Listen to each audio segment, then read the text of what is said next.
Welcome to Speak for Yourself. Look good today. You look rich. Marcellus, you look rich. Black and gold looks very wealthy on you, sir. I look like a tax return. Don't spend it all in 1 week. For real. My man Emmanuel Acho with the velvet tie. Dog, looking great. Got to get crispier up here, though. I'm watching you. You're slipping this week. All right, let's get it started with the Cowboys. I'm always on my dog.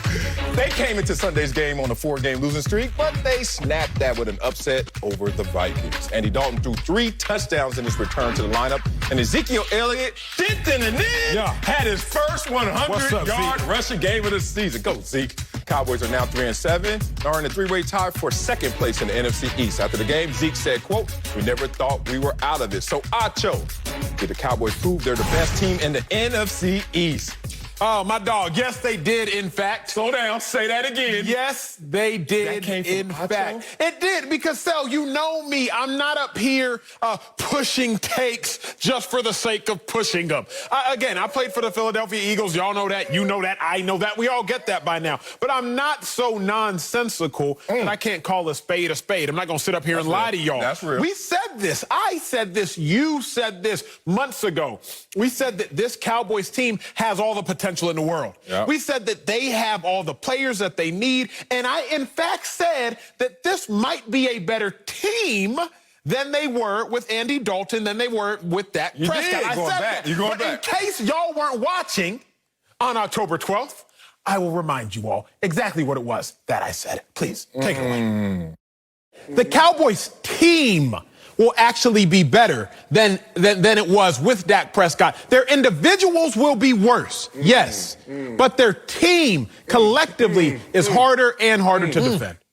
Marcellus, I wasn't right at the time because Andy Dalton on 4 weeks preparation, he went out there, he laid an egg, then he got hurt. But there's such a thing in life. There's such a thing in life as delayed gratification. Oh, okay. And now we saw that the Cowboys are the best team in the NFC East. I'm not going to talk about all the other bad teams. I'm going to talk about what the Cowboys did well. Andy Dalton, how about another game-winning drive? Only gave y'all 2 game-winning drives this season in, what, 3 or 4 games. How about the Cowboys defense, a game-winning defensive stop? How about Ezekiel Elliott over 100 yards rushing? I knew that the Cowboys had the pieces.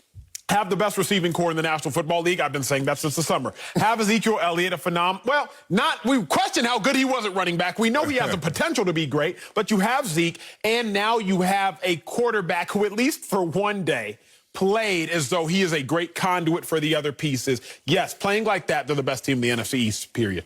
Finally, I have company on this topic. I knew you were on the ropes. I don't know when you had to go to the recall film review to bring up your old takes, they've been on your neck. They've been on your neck because you over here now jumping over here. Look at this flapjack pancake over here growing. I love that, Acho. I'm a big Dog Pound fan. Dog Pound. You know a little bit about them? Respect it. Oh, they started off their album with "Welcome, Acho. We've been expecting you." Sound dead on it. You know why I've been waiting for you, Acho, over here? Because this wasn't too hard to figure out. Look at this team. It's the most talented team in the NFC East, correct? For sure. All they had to do was play up to their potential, or at least play up to what their names were suggesting. Andy Dalton. Come on, Andy Dalton. You were brought in for one specific reason, not to even get on the field, because Dak Prescott never had been injured before this season. You were brought in to be a supportive leader and to be a veteran who's going to reset his career while still helping a younger quarterback as he continues to mature. Things got changed. Things aborted mission. And Andy Dalton was thrown into a situation he didn't probably predict that he would be thrown into. Even though he's a veteran, Dak never gets hurt. So why am I going to play? Oh, I got to play. And for the first time in my career, I got a concussion, knocked out of a game, knocked out of a few games. Then I catch COVID. What the hell is going on to me if I'm Andy Dalton? Like, oh, come on, what black cat crossed my path? And then he comes back to the lineup, plays like Andy Dalton, Ezekiel Elliott. And I've been the first to demand more of Zeke because I know he has more in him. We finally saw that with the Dallas Cowboys in terms of their rushing game. Why? Because they're now committed to their running attack, in part because of the quarterback situation. 48% of their plays are rush attempts over their last 4 games. That's up from 34% their first 6 games. It's not just the changes in the lineup, 7 different starting rotations in the offensive line. It's the fact that now that has crystallized the picture for them. And it didn't just crystallize it for them. It sounds like it crystallized it for you, Acho, finally seeing that the Cowboys are the best. Big bro, let's remember, in sports, things are a sliding scale. I said October 12th, over a month ago, that the Cowboys would be the best team if Andy Dalton was who we thought Andy Dalton would be. I came out on that limb. But that's an if. I said you that. threw an if in the middle of something that was sounding definitive. Come on. But my if was predicated upon Andy Dalton actually has more playoff appearances. Andy Dalton has more touchdowns in one season than Dak, more playoff appearances than Dak. Andy Dalton has more back-to-back 10-win seasons than Dak. I was like, Andy Dalton is good. Then Andy Dalton goes on 4 days of preparation against the Cardinals, lays an egg. Boom. Then he gets concussed. Yeah. So now I'm like, okay, I'm out. Obviously, I'm out. Cowboys, I don't trust y'all with Ben DiNucci. I don't trust y'all with Garrett Gilbert. And Andy Dalton has played a game and been concussed. I don't trust y'all. Okay. But now Andy Dalton came in and reminded me why I bet on him on October 12th. Oh, so you forgot about Andy. If he had to remind you. It's not that I forgot. It's that my opinion changed based on the performance I saw. You feel me? Like, I saw Andy and I was like, ugh, this ain't it. And then I saw DiNucci. I was like, this for sure ain't it. What about Gilbert? Then I saw Gilbert and I was like, this could be it. This could be it. Okay, there you go. I saw Gilbert and I said, this could be it. But remember, Zeke, we have to now realize, Sel, the Cowboys have a thunder and lightning in the backfield. Let's hear. In the offseason, we can address the fact that you paid Zeke $90+ million to be both thunder and lightning. But we now realize that Zeke is thunder and Tony Pollard is lightning. Tony Pollard, over the last 3 weeks of the season, 7.5 yards per carry. So now, Marcellus, if you were going to tell me that between Zeke and Pollard, we're getting what we thought we'd get from Zeke, which means we're still getting a great running back. Yep. Between those two, we're still getting what we thought. Because, sure, Zeke gave you 103 yards. Impressive, but not that impressive considering the Zeke we know. But when you think about Zeke and Pollard gave you 163 yards, now we're talking. Yeah. Okay, CeeDee Lamb. CeeDee Lamb has set the Cowboys' rookie receiving record and still has 6 games left. Okay, Amari Cooper, through the same amount of weeks, I think he also is on par for a Cowboys receiving record. Not to be confused with rookie receiving record, but Cowboys receiving record. So now you're finally getting what you thought you were going to get from everybody. Plus, Jalen Smith gave you a sack. Leighton Vander Esch gave you 12 tackles. I didn't have to be reminded. I had to see it. And finally, we're seeing what I thought we'd see a month ago. So I'm sorry, I was a month wrong or a month too soon. We're seeing what I thought we'd see a month ago, but we are, in fact, finally seeing it. Man, you don't grab that analyst safety belt. This is what every analyst does. And you know what? I've been on both sides. Actually, I've been on 3 sides. There are 3 sides to this whole conversation. I've been a fan of football because while Acho was at University of Texas, state linebacker, Mr. Texas. Keep going. What else is on Google, damn it? All that. Acho was killing it. You know what I was doing in college? A fan of the sport because I was on the outside looking in. People were like, you ain't going to no damn NFL from here. All these nerds up here. We ain't going to send anybody to NFL. So I was a fan first. Then I became a player. And now I'm an analyst. And I noticed that you guys always grab that safety belt when all of a sudden you say, oh, well, there's new information, so guess what? I have a new take. Of course. We are not paid to sit here and read the information literally. We're here to project what this information will do and digest I did not sign up for that. You should have, because this is the sport we're playing now, brother. Sir. You're playing the wrong sport. No, sir. Oh, you know what? They lost a game. They're going to be sorry. Oh, no, they won a game. They're going to be champions. That's how you sound out there right now. No, see, let me tell you how you sound. Sal, I stopped going to Venice Beach, and I go to Manhattan Why did you go in the now. first place in 2020? I was new to L.A. Somebody was like, hey, go to Venice Beach. Venice Beach is nice. Why I don't go to Venice Beach? Because when you go to Venice Beach and you're riding down the beach, I'm on my bike with my helmet on and my mask on. You're riding down the beach, and you look to your right and you see like a palm reader. Riding down the beach. You look to your left, you see like a tarot card. I don't even know what a tarot card is. I've never touched riding down the beach, please come in here. I'll tell you your future. I'll tell you your fortune. And you know why I don't stop in those places? Because you're famous now. No. Because I'm not going somewhere where you can tell me my future. Well, I I'm not buying into that hype. Let me show you my past. Oh. And now, based upon my past, you can tell me what may occur in the future. So I don't come on television as one of those palm readers on Venice Beach that say, you know what, Dallas Cowboys fans, let me look into my magic crystal ball and I will tell you what will happen this season. Right. No, I say, Dallas Cowboys fans.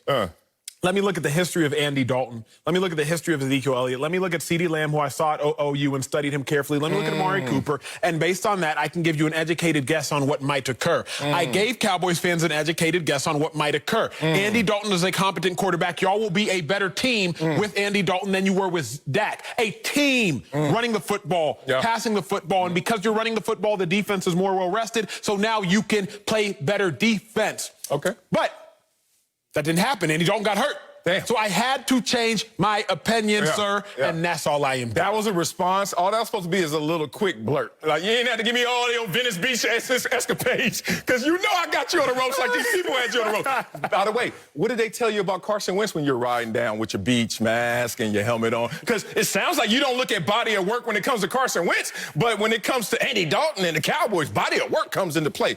I digress. What's up, sir? Let me give you some more ammunition to your new conversion to Cowboys world. Over here knowing what I've been knowing since hello. And that's why I'm getting paid handsomely to do my job, because I don't waffle in the wind like Acho. Here's the thing. All seriousness, this offense showed us what they need to do. Lean into that running game. You talked about 180 rushing yards yesterday, 5.1 rushing average. We saw a team that only had 2 touchdowns since Dak fractured his leg, now have 4 touchdowns in just 1 game, a win against the Vikings. You look at all that together, we already knew they had firepower offensively. What about the defense? What did the defense do yesterday that was so remarkable? Oh, those 2 big stops in the final 2 possessions. I'm like, it wasn't all that remarkable. But 8 plays, 16 yards, and 1 first down over those 2. When we talk about the Dallas Cowboys, when they were scoring 39, when they were scoring 35, 34, we always said, where's the defense? I told you 2 weeks ago the defense was coming. The defense has showed up. Even though they were going against a good team yesterday, they still showed up. Here's what I'm not going to let you do. Okay, you know I'm me. not going to let you skew the truth because of a win. You know I'll me. let you tell the... I know you too well. I'm not going to let you skew the truth because of a win. I will still force you to tell the entire truth. Okay. Here's what I will say, Cowboys fans, y'all lock in when I say this. The Vikings team was probably the best team the Cowboys played on the day they played them. The Vikings team was the best team. The Vikings version? Yes. Or the Cowboys version? The Vikings team. Version. Okay. Like the Cowboys beat a good team yesterday. Yes. I don't care what the record says. The Vikings are 4-6. Bump all that. Like the Vikings were a better team than the Rams on week 1 when the Cowboys played the Rams. The Vikings were a better team than the Steelers when the Cowboys played the Steelers back in AT&T Stadium a couple weeks ago. The Vikings were a very good team. Peep this, big bro.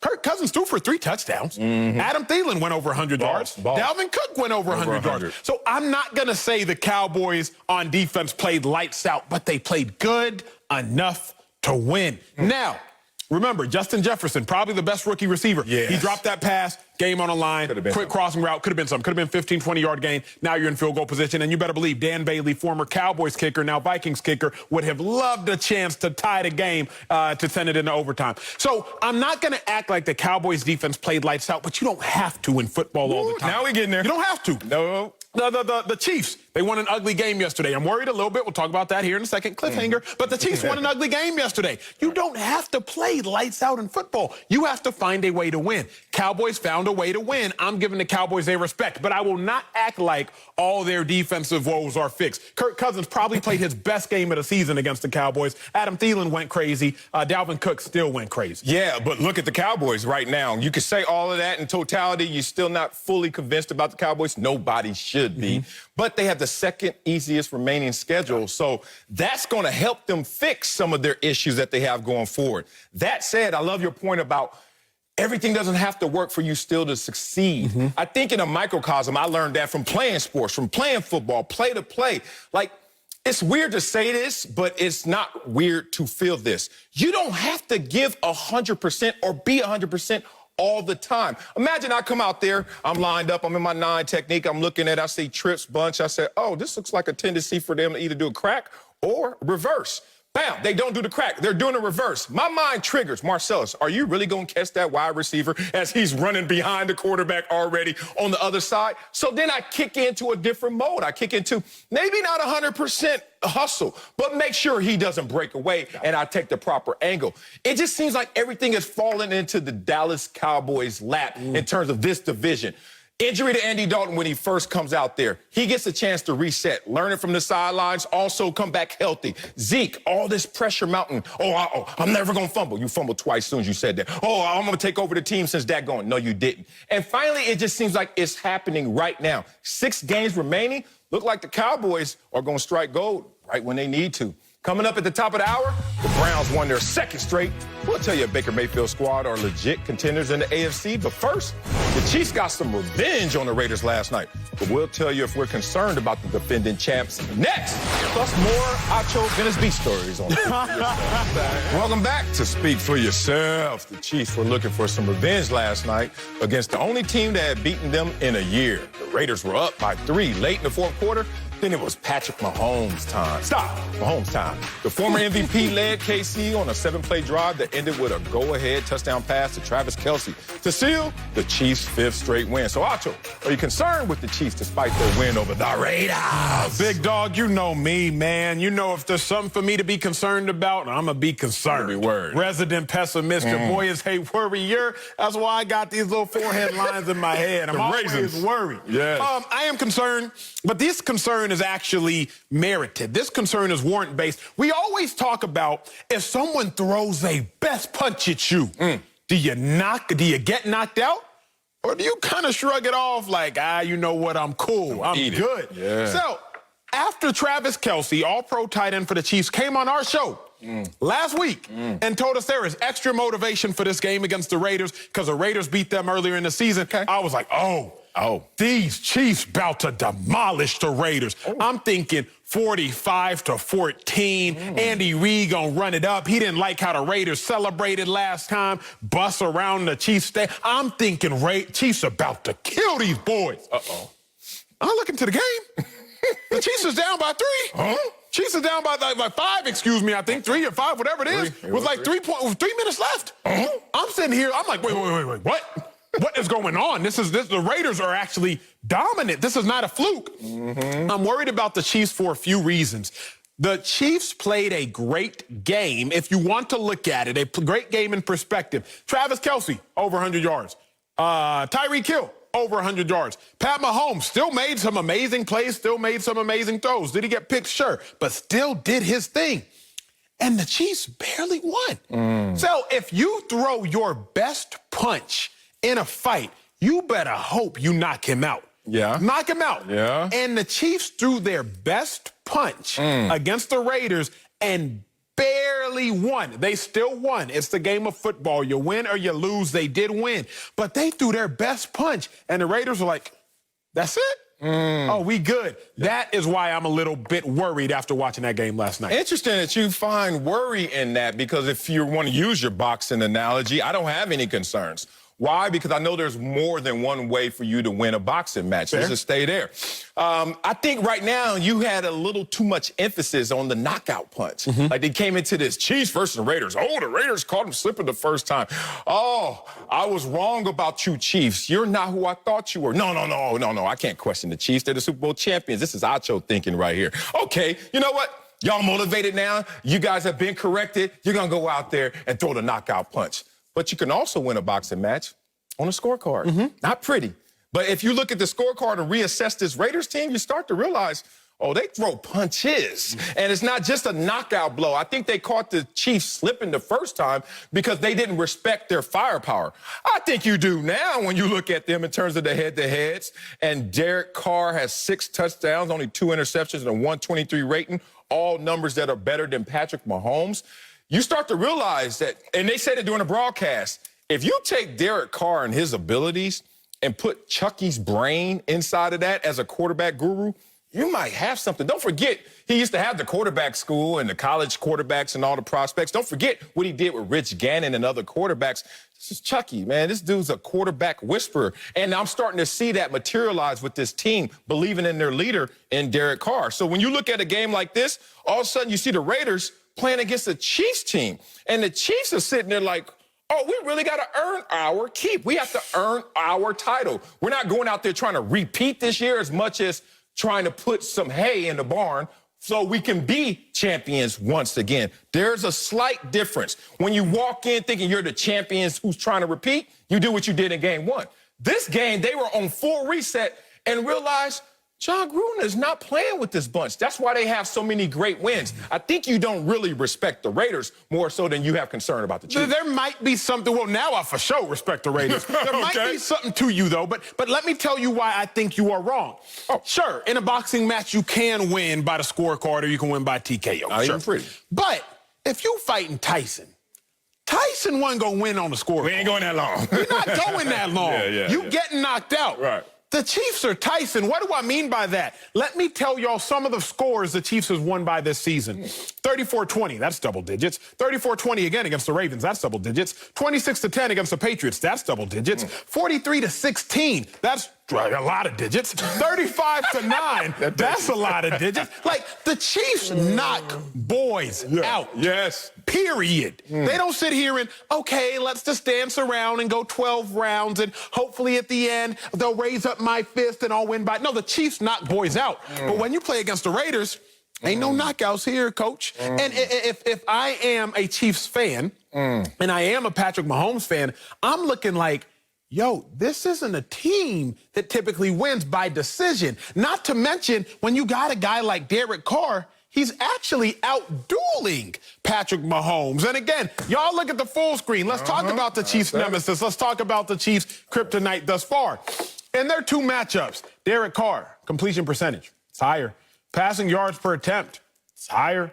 Passing touchdowns to interceptions ratio, it's better. Passer rating, it is significantly better. Now, the Raiders are only one team. So as long as the Chiefs can avoid the Raiders, I really don't have a reason to be worried. Oh, we playing that, huh? Traffic cop now. You got to play traffic cop. As long as they can avoid them, I don't have reason to be worried. Oh, but Marcellus, if the playoffs were to start today, the Chiefs would be at the 2 seed.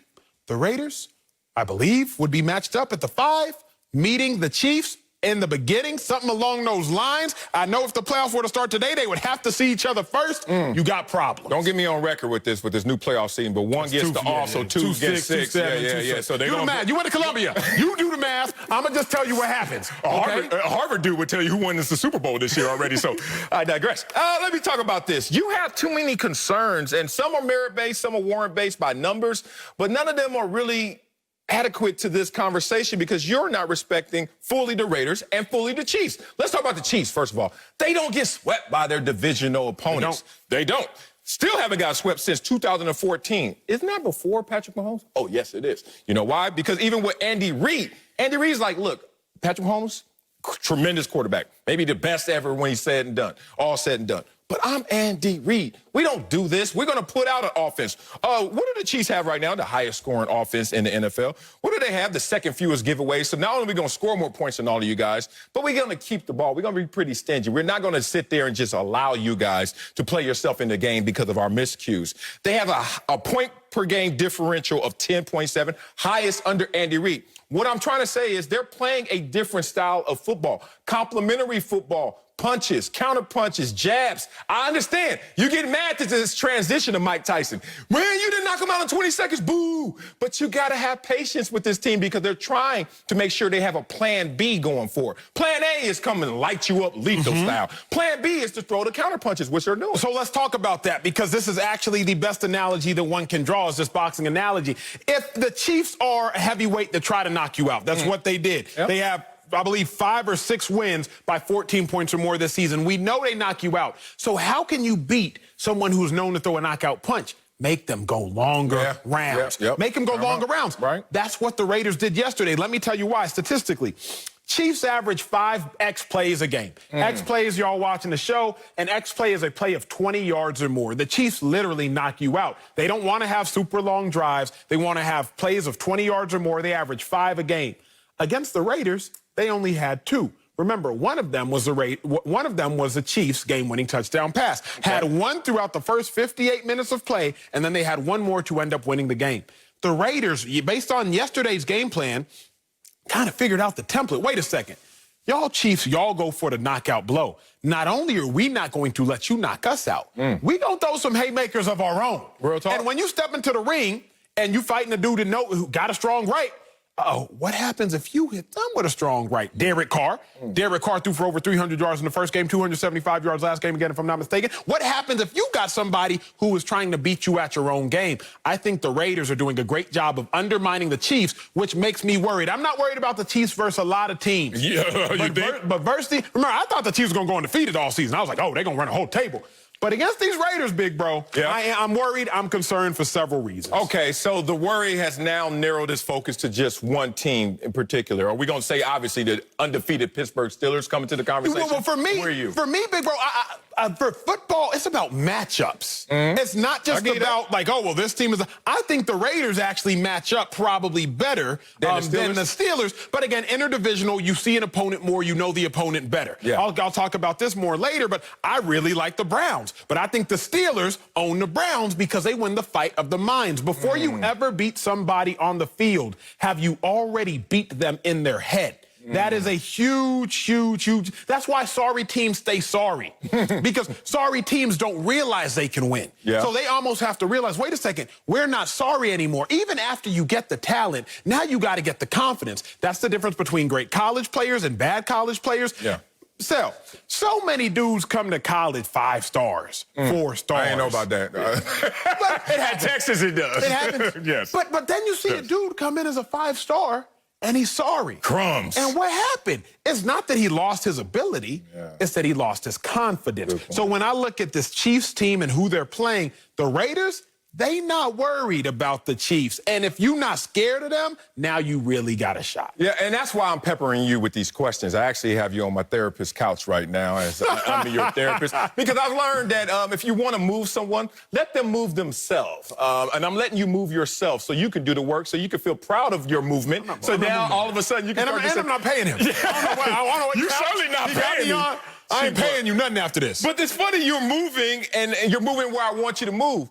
Less Chiefs concern, more Raiders praise, more Raiders props. And I think that's all this conversation boils down to, a matchup issue for them. Same thing when it comes with the Ravens and it comes with the Chiefs and the Ravens and the Titans and the Ravens. And the point is, the Ravens have some matchup issues with certain teams, but they're still a good team to a great team.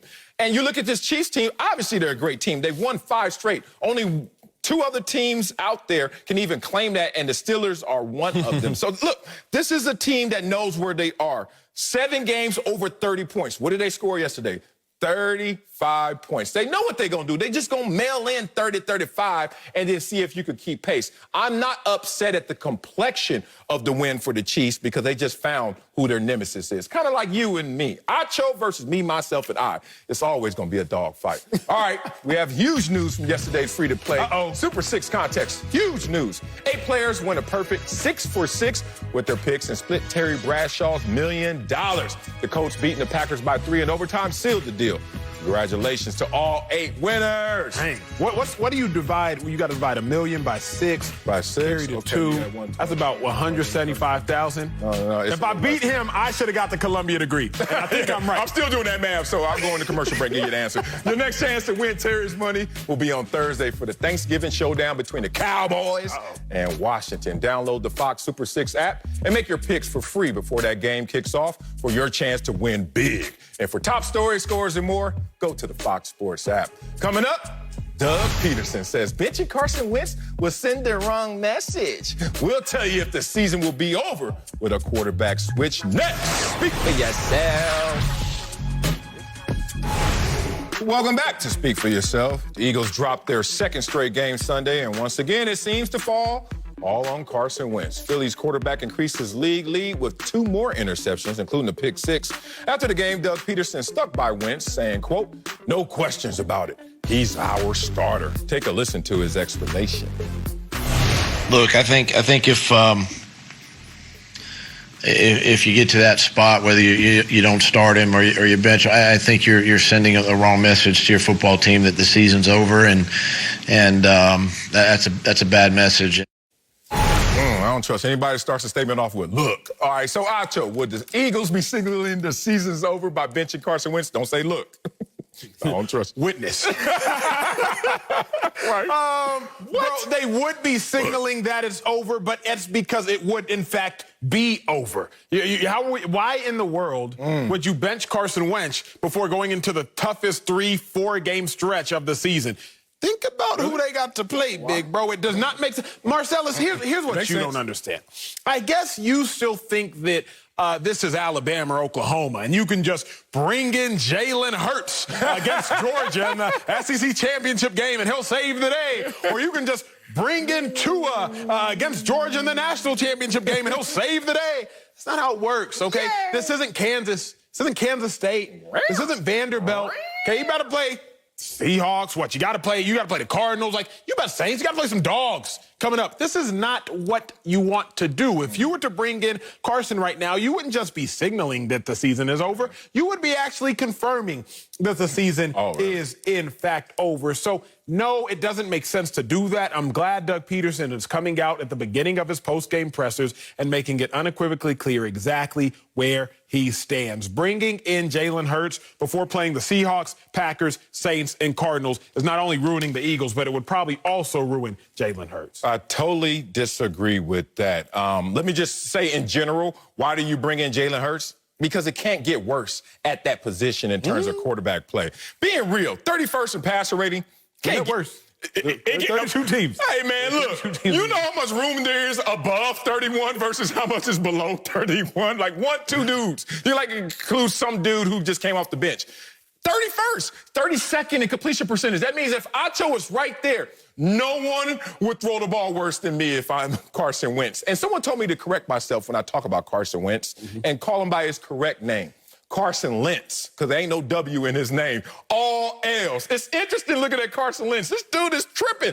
31st in passing yards attempt. 5 more giveaways than any other player in NFL, including his backup. 3 more interceptions than any other player, including his backup in the NFL this season. More fumbles than any other player in the NFL this season, including his backup. That's why you put in Jalen Hurts. Let's get deeper into why you put in Jalen Hurts. But I'd rather besides not. the point, I'd rather not, it can't get worse. I'm comfortable on the surface level. What about, look, one thing I love about our relationship, look, we haven't hung out yet. It's a pandemic. We haven't really broke bread yet. It's a pandemic. We text.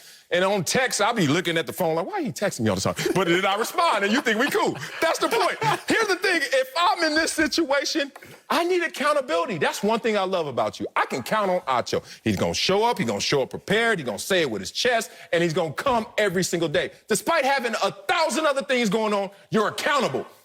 Where's the accountability on this team? Hey, coach, excuse me, Dougie Fresh. Yes, there's more than one player on this team. What happens when we mess up as other players not named Carson Wentz? We get benched. We deal with criticism. We don't get the full support of the organization just because you're tied to him in terms of money. I just think in the locker room, it can become cancerous to let somebody skate by, always get away with it, always get a pass, despite being at the bottom of the league at his position. Let me push back because the Eagles have a low threshold of success right now. So now you have to kind of figure out what are you going to hold accountable. I didn't ask the statistician on the show. I didn't ask my dog Andy, but I know the Eagles. I've watched the games. I think, Marcellus, Carson Wentz is probably the only Eagles player on offense, only Eagles starter, that hasn't missed a snap all season. Okay. Think about this, because all the Eagles, Alshon has, Deshaun has, Rager has, Zach Ertz has, Dallas Goedert has, Miles Sanders has, Jason Peters has, Jason Kelsey got hurt last game, he has, Lane Johnson has. I'm only 2 people I haven't named are the guards, the right guard and the left guard. I think Carson Wentz is the only player that hasn't missed a snap. So at minimum, Sel, if you have told me on air, told the world before, the best ability is what? Availability. If you've come on air and said that the best ability is availability, that at a minimum, if you're going to knock Carson Wentz for all these things, let's at least say, hey, bro, you've been available. You've been out there. You've given us a chance. You have given us a chance. Sure, now we need to start to ask for more. But in a season where you got players missing games because of COVID, you got players missing games because of injury, Carson Wentz, you here. I can count on you to show up. Now I need you to do more with you here. Man, I would love to have you at a teacher conference. Imagine, you ever been to one of those? Oh, you don't have any kids. No, you haven't. And the teacher sits there and says, you know what?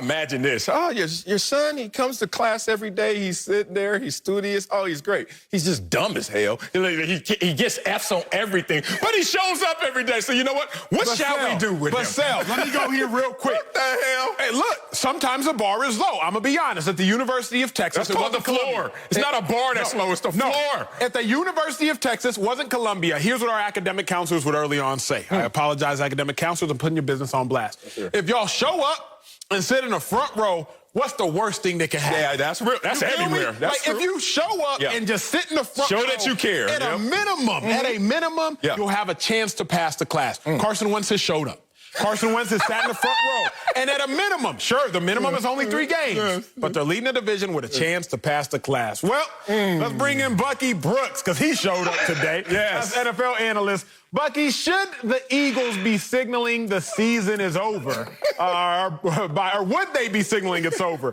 by benching Carson Wentz? It's a wrap. There's so many things that I want to get into. Like I was right here ready with a hip-hop quotable, but then you guys went into the academic space, and it made me think about John Wooden, what John Wooden would say. He would say, don't confuse activity with achievement. And what you're doing is you want to give Carson Wentz a blue ribbon just for being around. And I just don't understand that. The other thing that I would say, in being an old school hip-hop head, I think the old school guys would always talk about, what is this?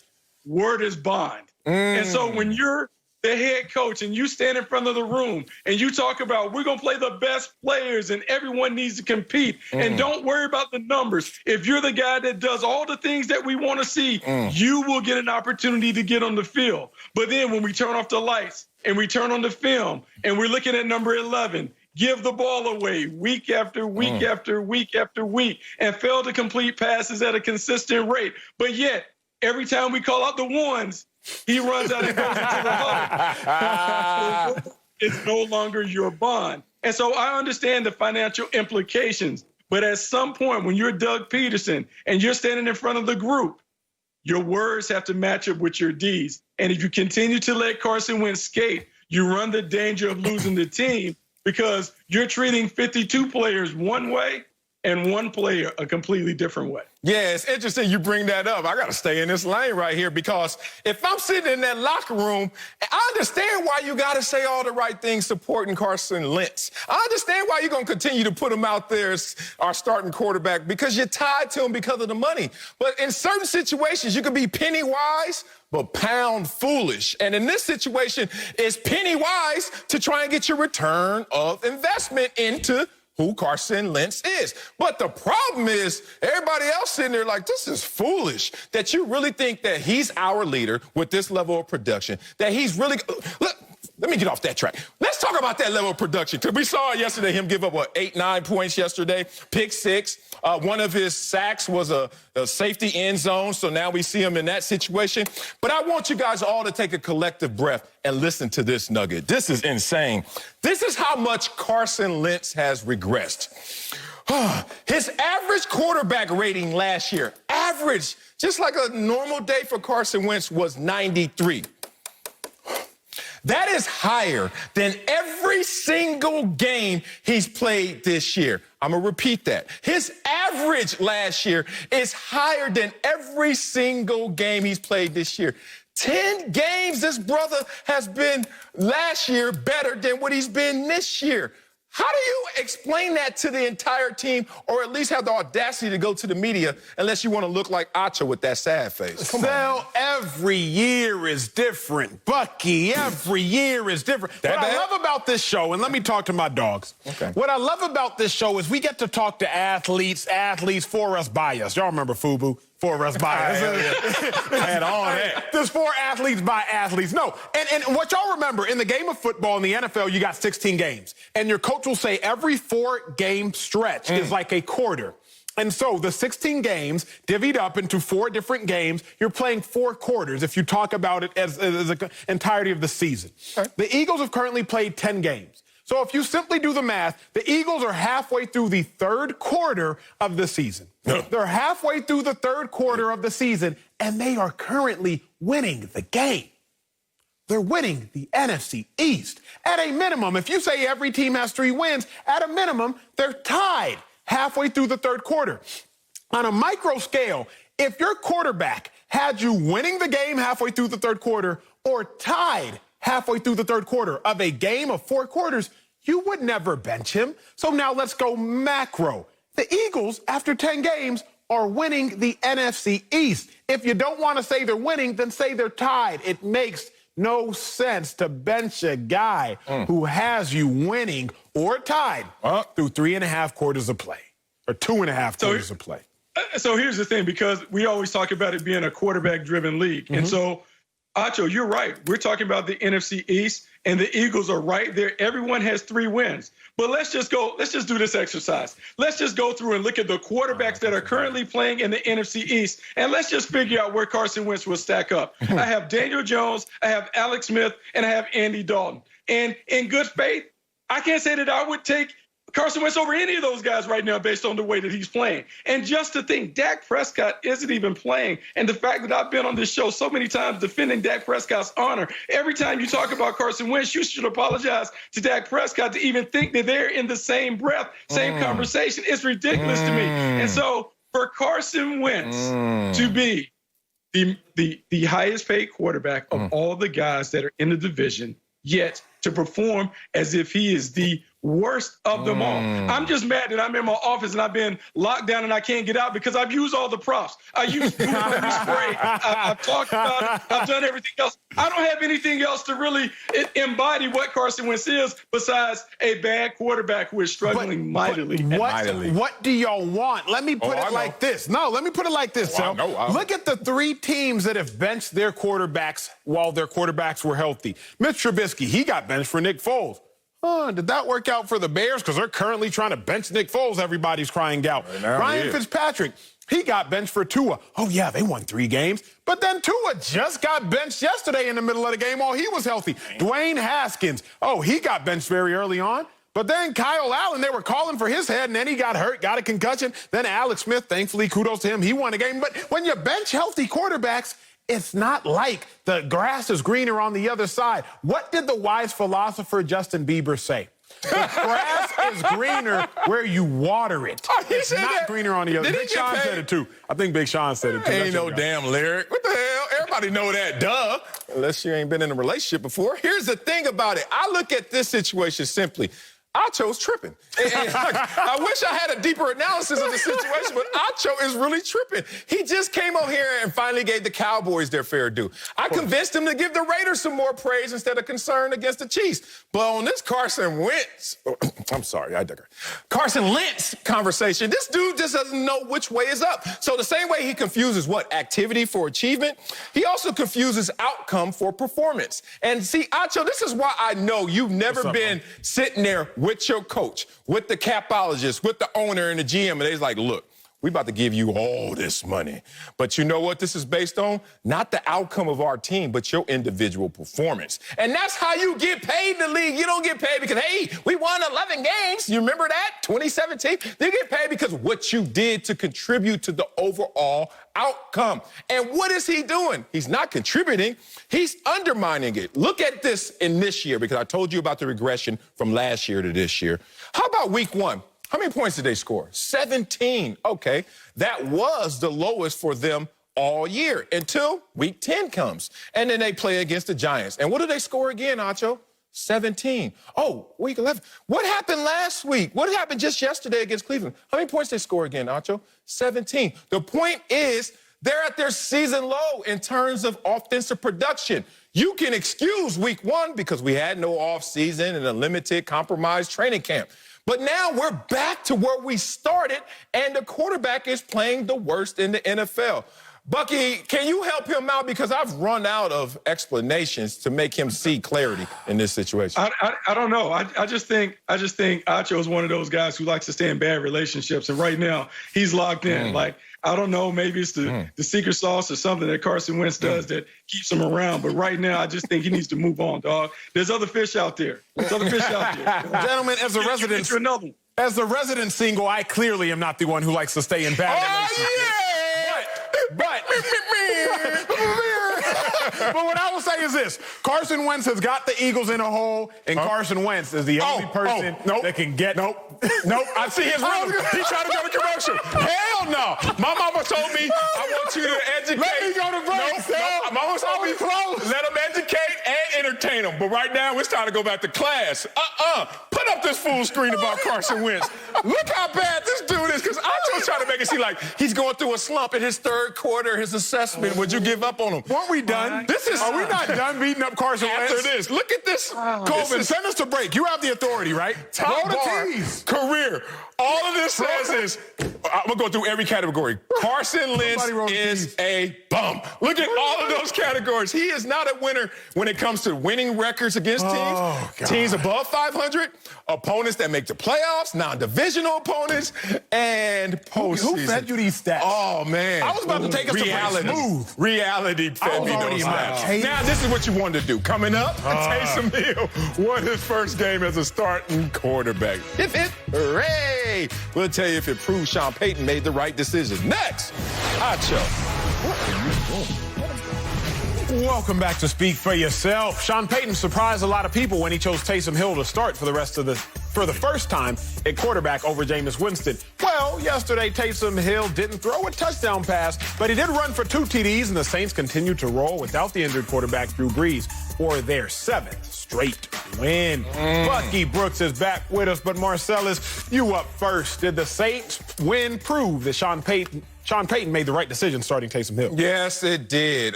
This was one of those muscular moves, as they say, because it serves multiple purposes. If you look at this, if you're the organization, the first thing first you have to think about is we have to get a return on investment for a backup quarterback who's averaging $10 million a year and making $16.3 million this year in Taysom Hill. So I know a lot of people saw the injury to Drew Brees and then saw Jameis Winston come in there, in part because Jameis Winston had practiced at the quarterback position. Taysom Hill practiced at the gadget position. And then the next week, they had to go back to the money. You guys all saw a pregame where Gail Benson walked up to Taysom Hill, gave one of them big, oh, baby, one of them big old Uncle Jimmy hug, mama hugging Acho hugs, like, oh, baby, because I gave you so much money and you ain't been doing nothing but reverses and sweeps, and now you can go out there and play quarterback. I believe in you like Sean Payton believes in you. And it was smart to play him. One, for this reason. He went out there and his yards per attempt, 10.1, marked the second highest for a Saints starter in 27 games. Let me do the math. That include Drew Brees? Yes, that includes Drew Brees. Made some accurate downfield throws as well. No, he didn't throw for a touchdown, but the 2 rushing touchdowns certainly affect the scoreboard in the same way. But look at this, 6 passes for explosive gains. That's more than 15 yards. You know what I mean? Drew Brees had in the last 3 games? 7. And he had 6 in 1 game. So that's showing that the guy may be more than just a little gadget. And my last point is the layer of protection for Jameis Winston. They learned from last year's experience with Teddy Bridgewater and putting him out there. He goes 5-0. He exposes how he's learned and matured and gotten healthy since he was a New Orleans Saints. Therefore, he goes somewhere else and gets paid. They're looking like, wait a minute, that actually blew up in our face a little bit. Let's not do that again when it comes to Jameis Winston. We can win ball games with this gadget quarterback. He can go out there and not only win the ball game, but impress you in ways that even Drew Brees does not. And most importantly, we get to keep Jameis on the cheap, protected away from everyone's viewing. Fellas, when you are talking about matters of money, the only decision of being right or wrong is, did you win? When you're talking about matters of money, the only question of was it the right decision is did you win? Sal, you know what time it is for me? It's casino time. Oh, here we go. We might be at the table, Marcellus, and I don't know if I should hit or if I should stay. I don't know what I should do, okay? I'm not doing that, though. I'm not paying attention. Hey, which one not? No. But I do know this much. The only right decision is did I win? And the Saints won the game, therefore it was the right decision. Okay. You can't say that Taysom Hill didn't play well. The job of the quarterback is to get the ball into the hands of the playmakers. If you are a playmaker, a la Cam Newton, a la Lamar Jackson, a la Taysom Hill, then the job is at times to keep the ball in your hands. Only, 6, 7 incompletions, 18 completions, and 2 touchdowns. Really, Sean Payton got out of Taysom Hill what Patriots fans have been trying to get out of Cam Newton. Hey, not only are you efficient, not turning the ball over, but you're running, and you're explosive when you're running as well. Fix your face, Bucky Brooks. Chill, Fix your chill face. with this tape. But the last thing I'm going to say is very simple. What?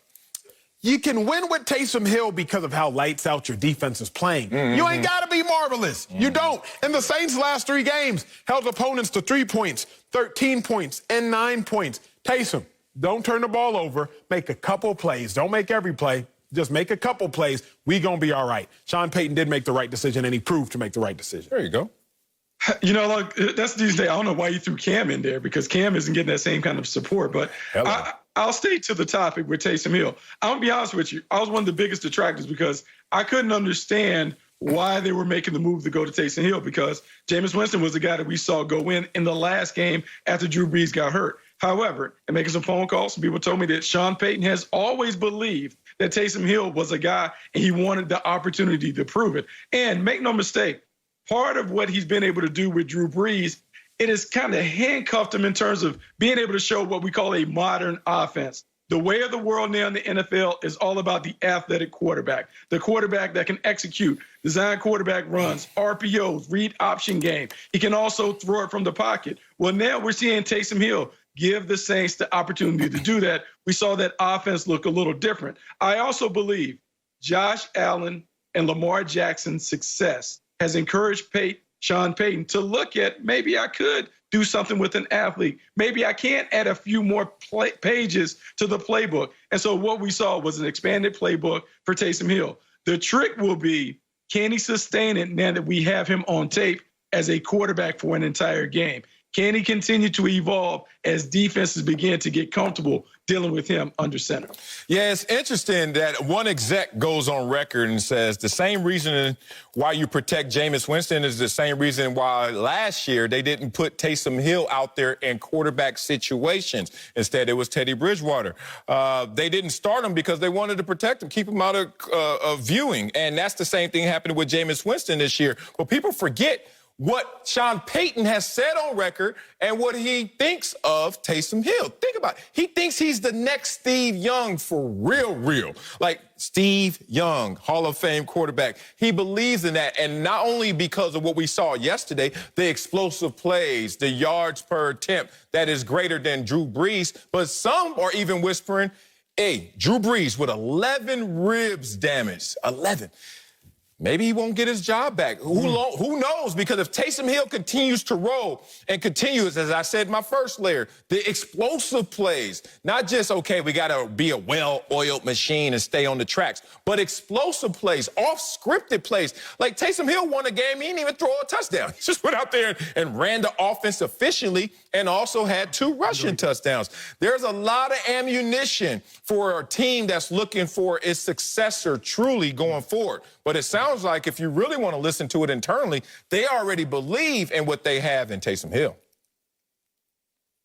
So, Marcellus, like, here's the thing about Taysom Hill and what Sean Payton may realize. The last time that the Saints won the Super Bowl, they won because they had a balanced attack and the run game was featured prominently. In this game, they quietly had 168 rushing yards. That would put them in the top 5 in terms of rushing offenses. And we know as we get down the stretch in the playoffs, to control the game, you need to be able to run the ball. Well, now getting the +1 from the quarterback, it changes the way that you have to defend the Saints. And if he can throw it just well enough with Michael Thomas and Alvin Kamara and Emmanuel Sanders and Jared Cook, this offense looks a lot different. And I venture to say it might be more dangerous than the version that we saw with Drew Brees. Buck, as a defender, well, we all resident defenders on this set. Yeah. Even if it's not more dangerous, it's definitely harder to defend. That's something that is not a debate. That's something that you can't argue about. Sean Payton now 6-0 with Taysom Hill and Teddy Bridgewater as a starter. You look at the rest of the schedule: Broncos, Falcons, Eagles, Chiefs, Vikings, Panthers.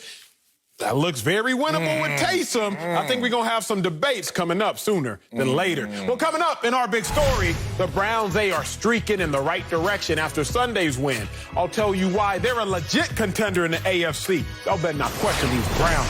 That's next. Speak for yourself. An NFL tradition continues on Fox as Washington takes on Zeke and the Cowboys. Thanksgiving Day, 4 Eastern, only on Fox and the Fox Sports app. You're watching Speak for Yourself. Immaculate edition right here. Marcellus Wiley. Yes, your commentator-elect. And Emmanuel Acho right there. Immaculate edition. This is just Monday for you, boy. This is Monday for you, boy? Monday. I can tell by the haircut. Oh, no haircut. You need to get crispy up here. Let's move on to the Browns for our big story.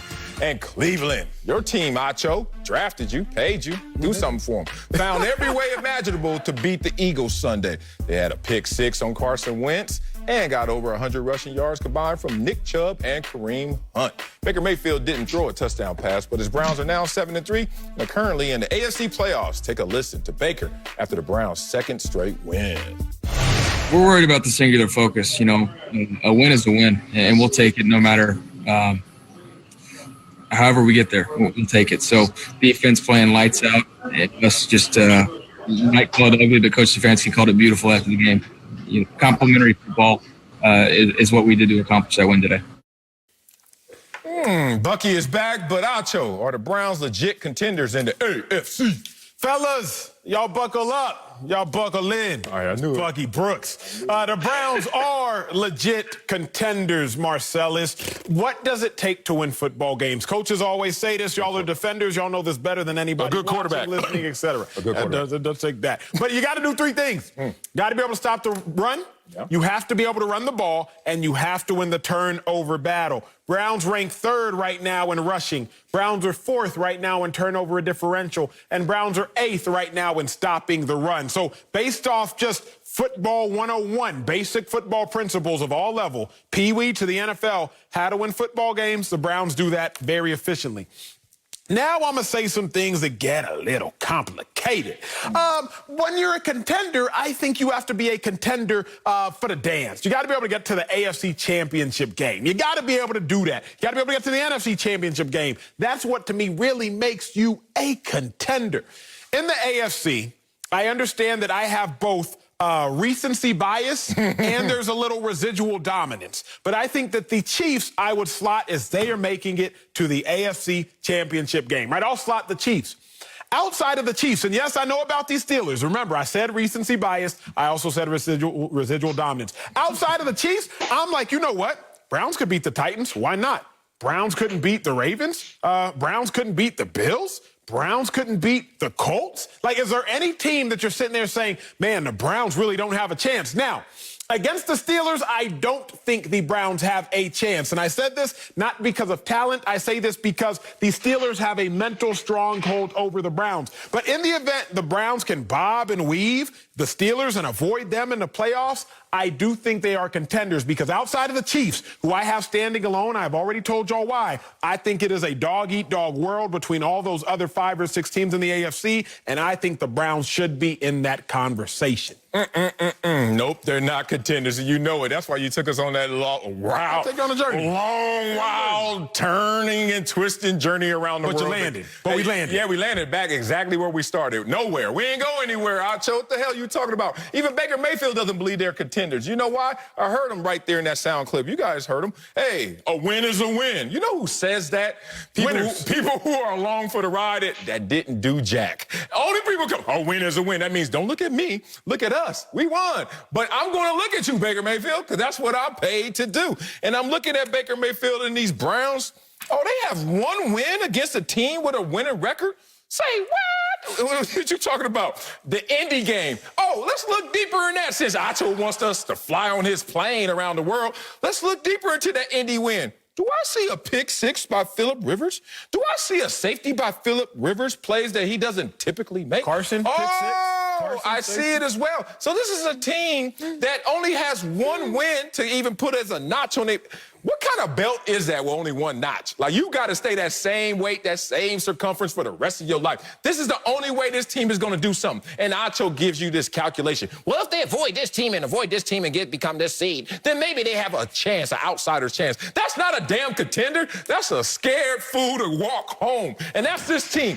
They are exposed, but no one can see it yet because they're hiding behind their record. Trust me. This is fool's gold if you believe in this team because they are not what their record says they are.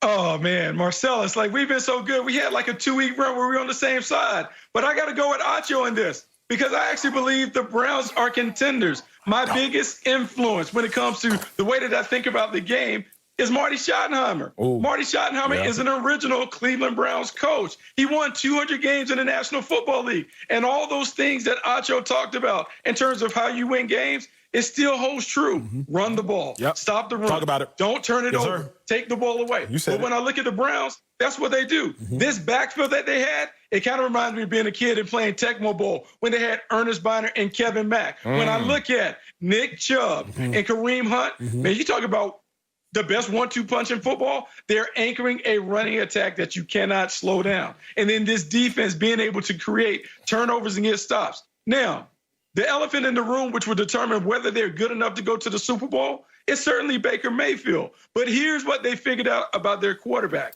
Their quarterback needs to be kept on a pitch count.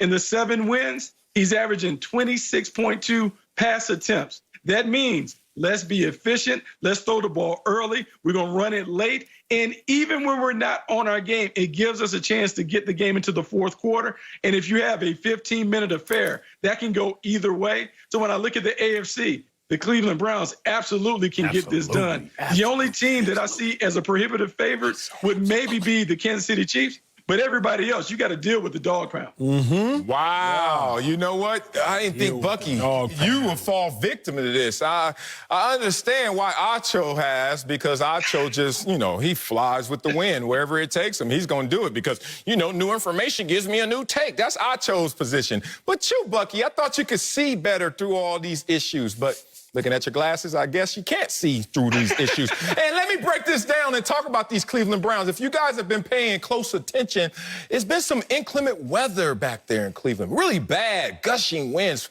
45-mile-an-hour plus. Yeah, it's Cleveland. Trust me, I know. I've been to Cleveland, in and out, like the burger. But the point of it is, you look at Cleveland the last 3 weeks, home games, right? The loss to the Raiders. Then we see them beat the Texans and the Eagles. Okay, respect to that. But a lot of smart people are pointing to these conditions as leaning into the Cleveland Browns. Absolutely. Think about that, because this is a team that creates the turnovers, protects the football, and runs the football and stops the run. All the 80s, 90s mantra things you need to win in that NFL. But in today's NFL, things are a little different because there's global warming. So you know what happens in January? You might have to go on the road if you're Cleveland. You might go somewhere nice. You may go somewhere where the offense is not going to be limited and the offense can open up because of the good weather. It's not going to be rain-soaked balls that you have to throw like yesterday. It's going to be a great opportunity for our offense to show you all of its weapons. And that's when they say the Cleveland Browns will get exposed, especially on the back end in terms of the safety depth and issues that they've had. So this is a team right now in these close to vest games. I played in them, especially in college, being in New York City. We played against Dartmouth. Stop laughing. I know it's Ivy League football, but point being, we played against this big, thick, high ankle, fat, just Dartmouth. Just Dartmouth, yeah, exactly. Tree trunk legs, but they were slow, but they were beefy. And we played them. We were athletic. Look at me. Look at us. And we were out there athletic. We go up there and we get there and rain on that game day. Monsoon on that game day, to the tune of we were favored to win that game. We got spanked because the conditions leaned into what they did best. Trust me, going forward, not only this week's strength of schedule is going to come up to play, but also January football is going to look different this year. I wonder if Cleveland can play in normal or good conditions. Marcellus, I hate when you tell me your stories about you and your other mathletes. Like, I just hate that. Like, Bucky, we had our TI 84 pluses, and Dartmouth came out there, and they started out calculating us sine, cosine, tangent. Oh, if you knew the parabolas that they were deducing. Marcellus, can we talk real football, bro? Don't do that to my friends. Talk real football. Yeah, I love the point you made, because when we talk about playoffs, when we talk about contenders, we got to start to dissect the game more thoroughly. And I think the point you make about how the Browns are better in inclement conditions, it makes them more of contenders. When I look at the teams that are set to make the AFC playoffs right now, Steelers, weather's not going to be great. Chiefs, weather's not going to be great. Bills, weather's not going to be great. Colts, Lucas Oil, so they good. You got a stadium. Titans, you might be all right. But then the Browns, weather is not going to be great. And then you got Vegas, you might be all right. 4 out of those 7 playoff teams in the AFC, the weather is not going to be great. That favors the Browns. To my point, of the Browns got to find a way to duck and dodge the Steelers, because I think the only teams that I don't trust the Browns right now, Chiefs, Steelers, those are the only AFC teams I don't trust the Browns against. But if the playoffs were to start right now, what did I just tell you? The Chiefs got to play the Raiders. Y'all know the Raiders match up well, and if that's the case, you bob that one. All of a sudden, the Browns are right in there playing either the Bills, playing the Colts, playing the Titans, all winnable games, and next thing you know, they will look up and be in an AFC championship game. The Browns are legit contenders because they play complementary football better than any other team in the league. And the Browns play the best football. The Browns play their best football in inclement conditions. You know most other teams do not. Browns legit.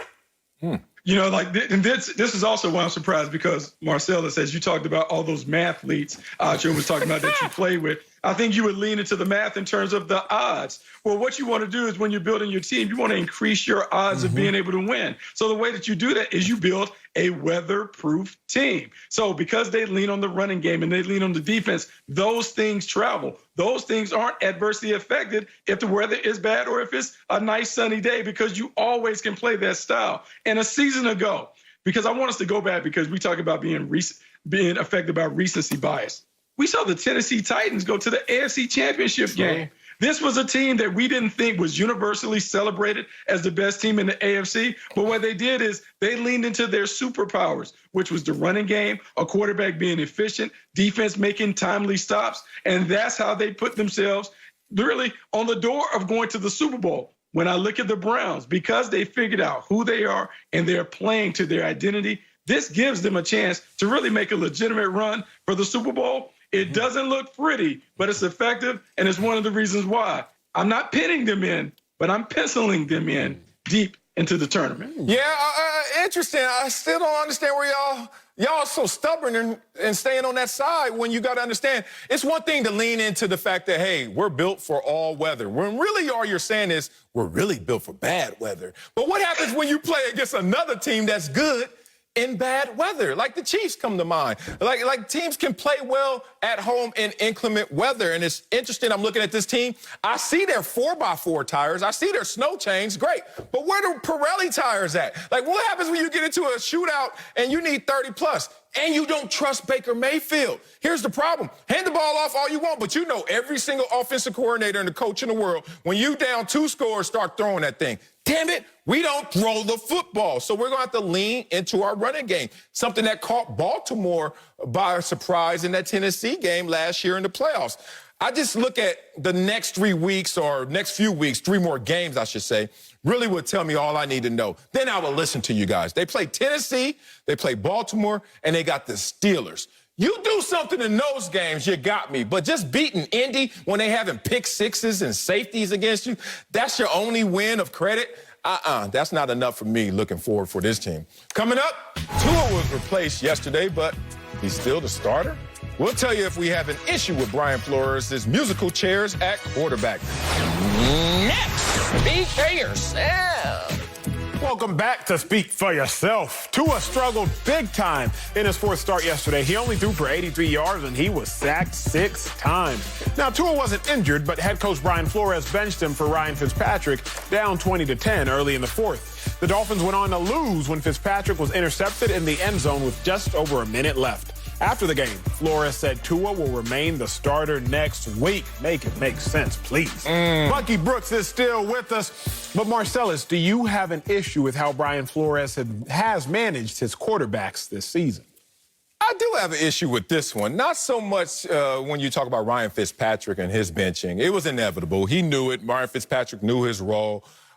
Still, even when the inevitable happens, you still are affected emotionally. So I understand Ryan Fitzpatrick's tears and the reaction he had. But now, looking forward, I thought everything was smooth until yesterday. You're down 10 points, and you take Tua out of a game that he needs to play through. Not play in necessarily as much as play through. Think about it. How do you build your character? You don't build your character as a football player by avoiding circumstances that are bad. You don't avoid the conversation or the action of something that may be difficult. You take it head on and endure it. And you didn't give him this enduring moment.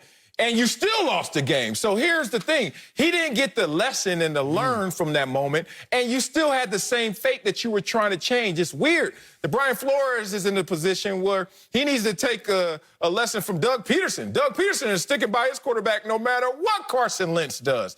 And that's a situation you have to do when you have Tua, a young franchise quarterback. You got to stick with him no matter how it's looking, because the game is what you're looking for. Stop trying to avoid the pain and just make your focus the game. Could we not have gone through one segment without a Carson Wentz jab? I mean, without a car, that was a hook. Are we not more mature, Marcellus, than to go through a whole show, just segment, just without you taking a cheap shot on Carson? Carson, I apologize, but let me get to my point. I have an issue with how Brian Flores has been handling this situation, because he's totally been mishandling the situation. If you're going to prematurely bench Ryan Fitzpatrick, which it was premature, then you have to bench him. So I played on special teams in the league. You know this because you always knocked my NFL career. But I was out there on special teams on punt.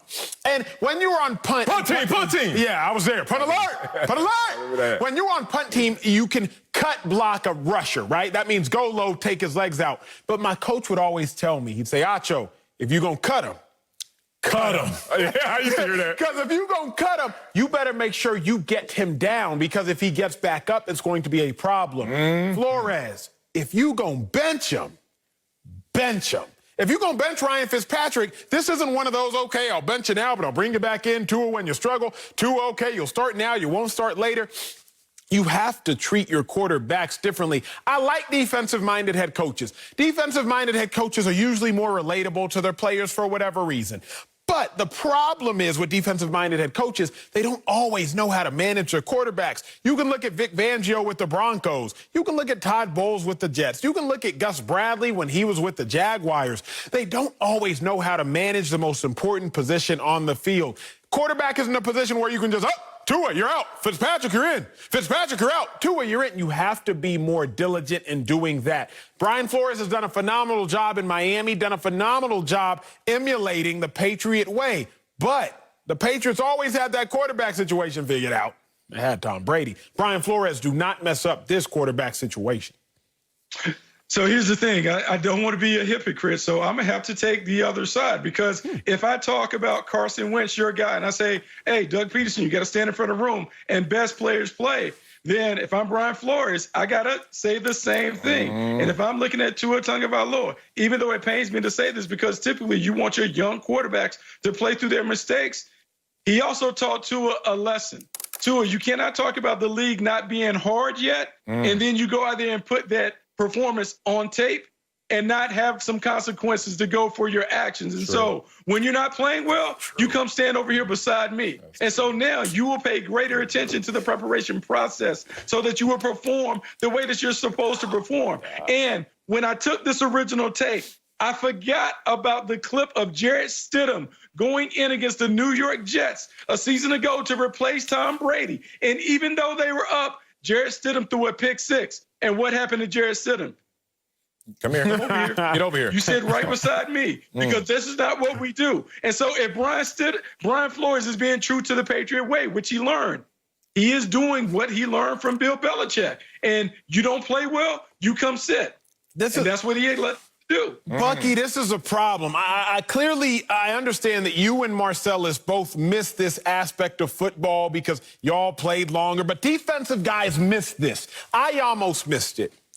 Nobody else is equal to a quarterback. No matter how much you want to be, Bucky, nobody else is equal to a quarterback. Quarterbacks during practice, they wear a red jersey because they're not allowed to get hit. We treat quarterbacks differently physically. Then why don't we treat quarterbacks differently psychologically? We clearly have shown the world and ourselves that we treat quarterbacks differently physically. In practice, the quarterback is the only player that can't get hit. Hit the punter if you want to, but do not hit the quarterback. So then why can't we treat them differently psychologically too? I'm not saying I'm for it. What I'm saying is it's the way in which football works, and it's probably the smartest way to go about playing football games. You can't just pull a better player even if he's playing worse. If that were the case, Aaron Rodgers, halfway through the Bucs game, just pull him. If that were the case, you just got to start pulling every player as soon as they have 3 or 4 bad series. You know what? Pull them. Who knows when they would have come out of that slump? Shooters oftentimes play terribly for the first 2.5 quarters. What happens late? They get hot. So, sure, Tua had some bad drives. I remember he threw a nice back shoulder fade early on, I think first or second drive of the game. He had some bad drives. But who knows if he would have got hot? We never will. No, we won't know, but here are the things, because I heard you guys kind of talk about this in a roundabout way on the show multiple times because of our football experience. We always talk about commitment, accountability, and trust. Well, the accountability piece is you're accountable for your performance. And I will say this because you kind of led me into this. We always treat the quarterbacks differently. We give them a red jersey. Don't yell at the quarterback. Only one person can talk to the quarterback. Yet when they go into the office to sign the contract, they always sign the deal that is like 2 or 3 times more than anybody else on the team because they're so valuable. I think the lesson that Brian Flores is trying to teach Tua Tagovailoa and the rest of his team, you are judged by the way that you perform on the field on Sundays. And if you don't perform, you will come out. And I will say this as someone who has been cut 5 times. And Acho, I know you moved around, you were traded or whatever. Once you got moved, what did that urgency move up to once you decided that, oh, I can be let go? I need to be on my P's and Q's. And so now that Tua has been benched, I think we might see a greater level of attention to detail and performance because he knows if I don't perform, I can come out. Bucky Brooks. Look at this. I feel you, big dog, because you're right. I got traded from Cleveland to Philly. That did nothing for my urgency. But after you get cut 1, 2, 3, 4, I got cut 5 times before the age of 25, you're on your P's and Q's. But let me tell you what you can't do, because this was my NFL career. You can't live your whole career scared. Bucky, every day I would tiptoe into the Eagles facility. Dun-dun-dun-dun. Like, am I about to get cut? Am I about like an equipment manager would tap me on the shoulder? True story. Let me tell you, all story time. True story. Marcellus, after I was like scared I was about to get cut, we were inching into cut day. I'm sitting in my locker, 6:45 a.m. It's during training camp. Equipment manager, his name is Greg Delamitro. He says, "Hey, Acho, can I come see you for a second?" I don't know who the Grim Reaper is. Y'all know this. In football, the Grim Reaper is a person that cuts y'all. I don't know who the Grim Reaper is because I just got to Philly. Equipment manager, Acho, can I come see you for a second? I walk in there with my chest held high. I'm like, if I get cut, it's all good. I did everything I could do. He's like, hey, Acho, just try on this new helmet, man. Well, yeah, your last helmet, we can't use it anymore. I'm like, oh, my God. I was living scared. Bucky, Tua is a quarterback in the National Football League. Tua cannot be like, don't throw that out route because if it gets picked, you're going to the bench. Don't throw that dig because if the linebacker undercuts it and jumps, you're going to the bench. That back shoulder fade, don't force it because if the DB plays on the back shoulder and picks it, you're going to get benched. Quarterbacks can't live like that.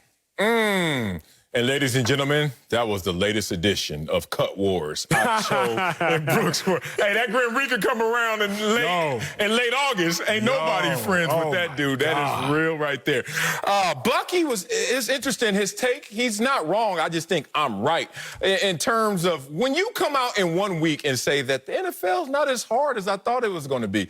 The NFL, the league is easy. Woo! And then you put out that performance. Coach is sitting there like, ooh, I could teach this youngster a lesson. But Bucky wasn't wrong. I'm just right in this situation. You have to look at your franchise quarterback differently. You have to let him be in this moment and endure this moment. I take you back to an example in my household. It happens all the time in which you have to get a kid into your program, not on the kid's schedule. A lot of parents come up to me all the time complaining, how you have so many kids and you're not pulling out all your hair? I was like, well, one, my wife is amazing. She's in the medical field, and she's really into preparing our schedule. Schedule is key.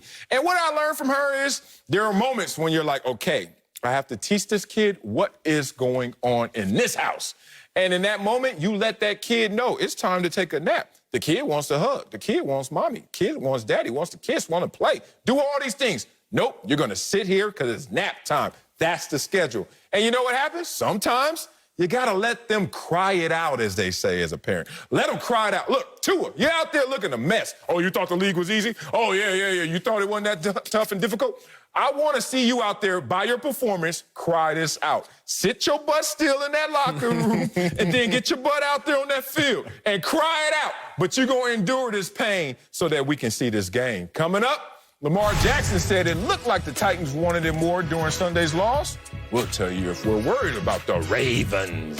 Next, speak for yourself. Hey, somebody call CPS on Mark. Hey, speak for yourself, listeners. I wanted to tell you about our brand new Fox Sports app and website, foxsports.com. Reimagined for the modern sports fan.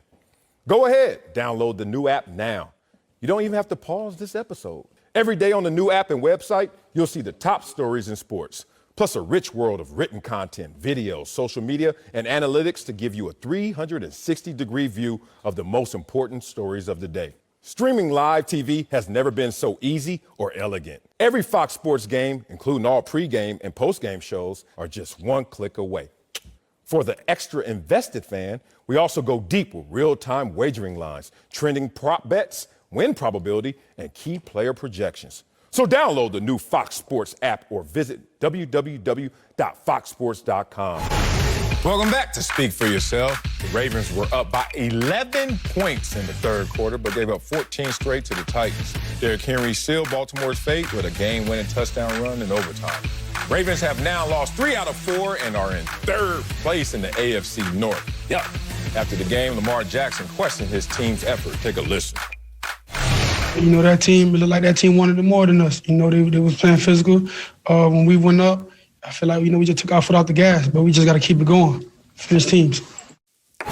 So, Acho, are you worried about the Ravens after their loss? So I was worried about the Ravens before their loss. I told you this on Friday's show, and I will tell you this again. The Baltimore Ravens, you have several reasons to be concerned. Number one, their offense is not as potent as it used to be. Number two, their defense has suffered some injuries that have caused them to slack a little bit. But for the sake of time and leading y'all with the best take, it's very simple. What I see is this. Lamar Jackson is 0-6 when his team trails by 10 points or more. But just yesterday, we saw a Titans team trail by 11 points and come back against the Ravens. What does that tell me, and why am I worried? In the game of football, things will go wrong, and they will go wrong quickly. Yeah. When they go wrong quickly, can you still prevail? What we know about the Ravens, the answer is no. Unequivocally no. It's not an opinion, it's a fact. If they go down by double digits, they're not coming back. They're not built to come back. Their infrastructure, their organizational anatomy, their offensive anatomy, it's not built to come back. But can you come back against the Ravens? Yes. So the Ravens can be out of a game when playing an opponent, but no team is ever out of a game against the Ravens. That, to me, is the first problem. My second problem is, again, if you want to win big games, Super Bowl type of games, you're going to need some firepower. Chiefs came back from double digits against the Texans in the playoffs, then came back from double digits against the whoever the heck they played next in the playoffs. And then they came back from double digits against then they came back from double digits against the Tennessee, and then the Super Bowl. The 49ers in the playoffs. They came back from double digits in every single game. But the Ravens do not have that ability, don't have that luxury. So as I see it, yes, I'm worried about the Ravens now, but I was also worried about the Ravens before. I thought that the Ravens came back and won against the Colts. Did I see that? Not down by 10. I don't know what they were down by, but they can come back. Acho, that was a bad take. You know why it was a bad take?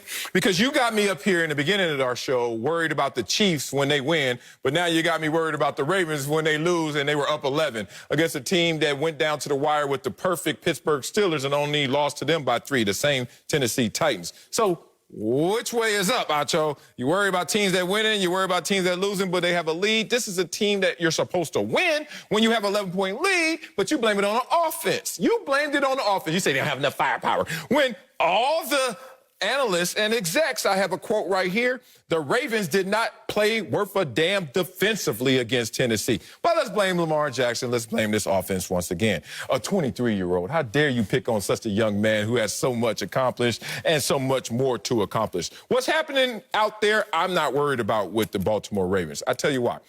Because when we're getting fat and full, at least me this Thursday getting fat and full, you always going to look like you look, Acho. Amazing. But I'm going to watch a game potentially, between the Pittsburgh Steelers, undefeated, and the Baltimore Ravens. Imagine eating that meal, and all of a sudden, at the end of that meal, you're like, yo, did the Ravens just beat the undefeated Steelers? And then Mercury Morris jumps on your screen, drunk, talking about, nobody's perfect but us. And in that moment, I'm going to realize, oh, every win doesn't count for just one in the win column. You know why? There was a time when the Green Bay Packers, oh, my God, the Green Bay Packers look good, look amazing. Played Tampa. Ugh. One win doesn't mean just one in the win column. Tampa Bay, look amazing. Oh, my God, look at them beating up on Green Bay. They played the Saints. Oh, damn. Now, the Saints, oh, you look amazing in that situation. They played the Raiders earlier in the season. One in the win column is not all that's going to happen if the Baltimore Ravens beat the Pittsburgh Steelers.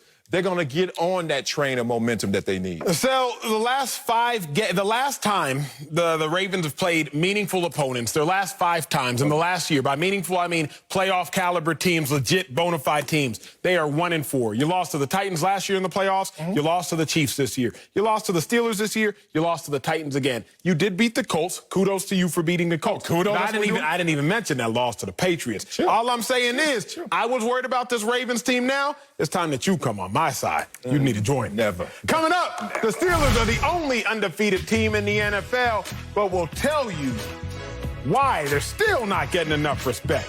That's next. Speak for yourself.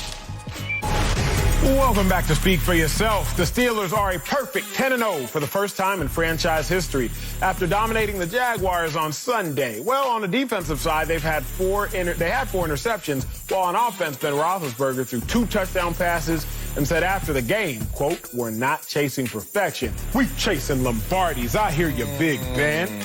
So, Sel, are the 10-0 Steelers getting enough respect?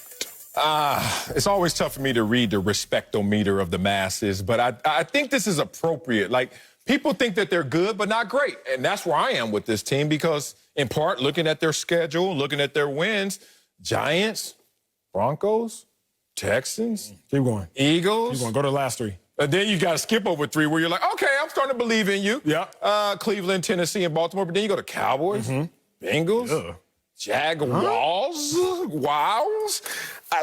You're good. How good are you? I don't know. We saw that Tennessee game go down to the wire when you talk about how good they are. We saw Baltimore only lose by 4 points. We saw you romp the Cleveland Browns, but yeah, the Cleveland Browns could be romped, as we talked about earlier, in terms of how their team is constructed, not the firepower that they need, especially at the receiving core. So that said, I think that the Steelers are a good team, worthy of respect, but not fear, and not a great team because of who they played against and how they've looked in some of those campaigns as well, especially that Dallas game when people were starting to feel them after you beat Browns, beat Titans, beat Ravens. Okay. You play the Cowboys, and you go down to a nail-biter when the Cowboys were going through Garrett Gilbert at that time. So, no, I think there's good, but not great. Respect, but not fear. Yeah, the Steelers aren't getting enough respect, bro, because they're 10-0. Only 17 teams have gone 10-0 since the merger. That's 51 seasons to be exact. So, as being 10-0, you should get that respect of they going to the Super Bowl. We know that they are. So they're not getting enough respect. But now let me tell you why. A lot of the reasons you mentioned. First 5 wins, you ain't beat nobody. Last 3 wins, well, first 4 wins, you ain't beat nobody. Last 3 wins, you ain't beat nobody. Those middle 3 wins in between, we're like, y'all are legit. But here's the problem. I had to sit back this morning and think about it. My dog. We all know the Steelers are going to win 8 to 11 games every year, win a playoff game, and then probably get knocked out right before or in the AFC Championship game. Like, that's what the Steelers do. They're kind of like the AFC version of the Seahawks. Like, you know they're going to be good every year, so we're not going to get all high and mighty when you win 10. That's what you do. I think that's the dilemma with the Steelers this year. Like, I'm not surprised they're good. When are the Steelers ever bad with Mike Tomlin? They won 8 games with a quarterback named Duck and Mason Rudolph. Like, the Steelers are never bad. So they have to do something that's impressive. But, Sel, because this might be my only lap, let me finish with my heat. Got some. The other reason is their defense is what makes them so good, and they're not super glamorous. If the NBA were to have an Offensive Player of the Year award, we'd probably give it to James Harden. The NBA does have a Defensive Player of the Year award, Rudy Gobert. Nobody thinks about Rudy Gobert in the same light as James Harden. You can't even spell Gobert. But Harden has emojis on iPhones. Like, Harden, everybody knows who that is because we praise and esteem offense more than we do defense. That's the reason for their lack of respect. It's interesting. You talk about Mike Tomlin. I'm looking through his coaching record, and as I thought, not a losing season ever as the coach. So the bar is a little higher there, so therefore we want to see if you're going to continue towards a perfect season. Only 3 teams have made it to 14-0 in NFL history. So now you look at this situation, are they even going to get to that threshold? They could shut us all up. 4 of their final 6 games against teams with a combined 26-13 record. Those are winning teams. Coming up, Uncle Jimmy joins us. We'll find out why Acho needs to have a conversation, uncomfortable one, with Derek Carr. Next, new book, Speak for Yourself. Because he ain't black, right? Here we go. Uncle Jimmy is with us. So, Unc, your Chiefs took care of the Raiders last night. Now, here you have some thoughts on Derek Carr. Hold on, just 1 second. Hey, this is just in from our very own Jay Glazer. Evidently, the entire Kansas City Chief organization has just filed a restraining order on one Derek Gargamel Carr, quarterback of the Las Vegas Raiders, soon to be Compton Raiders. Now, this is quite interesting, considering that this is an ongoing investigation that's involving a photo that was taken just as Travis Kelce scored the game-winning touchdown in the game last night. Now, I was getting ready to come out here and gloat, but I got to tell y'all something, man. We got a problem in the NFL. What's up? What? David Carr's crazy as hell. He's cuckoo for Cocoa Puffs. Dude looks like a... All right? Hey, man, David Carr look like he that dude for forensic files, and it's about time to spray the luminol and bust out the cadaver dog. Acho, it's time for you to have an uncomfortable conversation with a crazy-ass white man. And his name is David Carr. You need to do what you can do to help Raider Nation. This boy is hurt. Do something for him. I'm telling you. What's wrong with him? He lost a close game to KC. Ain't nothing wrong with him. Something wrong with you, Uncle Jimmy. Fox Dead Live's next.